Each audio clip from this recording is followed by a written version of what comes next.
Right, before we go any further, I'd like you to look at the right hand side of your screen and I'd like you to compare it with mine for a second because it's probably not going to be exactly the same because everybody has their own way of moving windows around in Flash.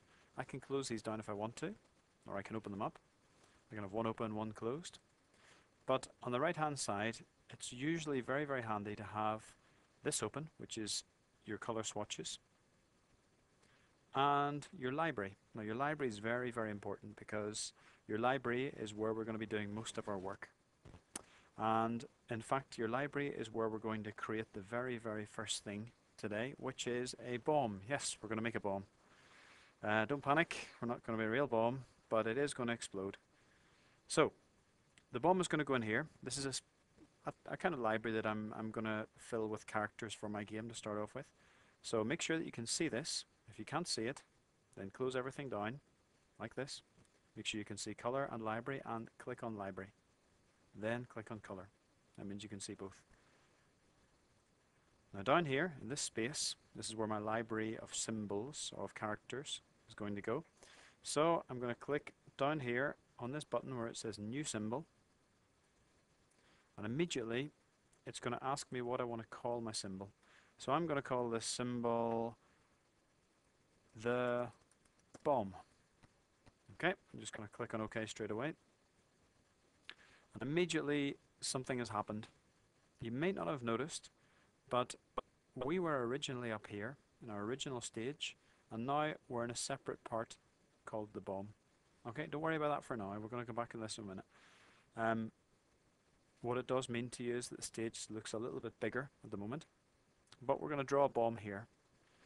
Now the first thing we're going to do to make a bomb is we're going to select our oval tool, our circle tool up here, and as soon as we click on it, we'll see we've got some more options down in the very bottom, options of colors. This pen tells us what color the line around the outside of the circle is going to be, and the paintbrush tells us what color the fill is going to be.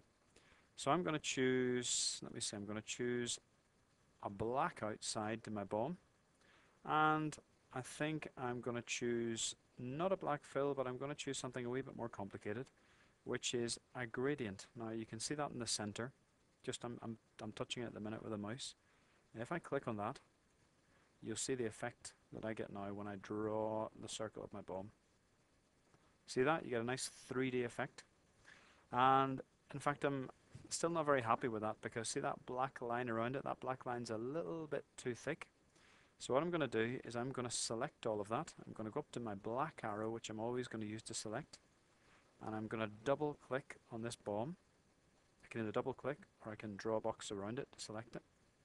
There we go, it's all selected.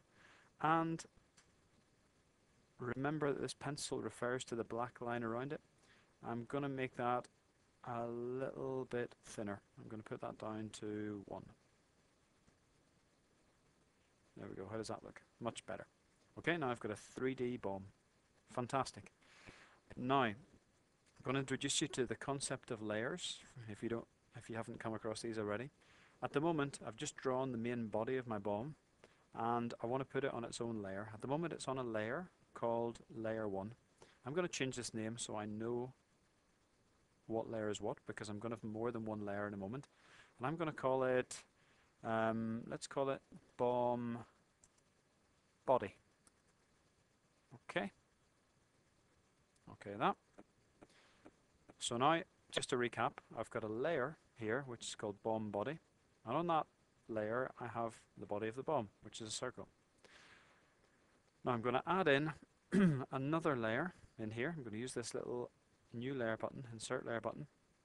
And this one, I'm going to right click on it again. I'm going to say properties to change its name. And I'm going to call this Bomb Top. Okay. There we go. And notice whenever I click on Bomb Body, this gets selected. But when I click on Bomb Top, nothing is selected because there's nothing on this layer at the moment. But I'm going to fix that now because I'm going to select the box tool, rectangle tool.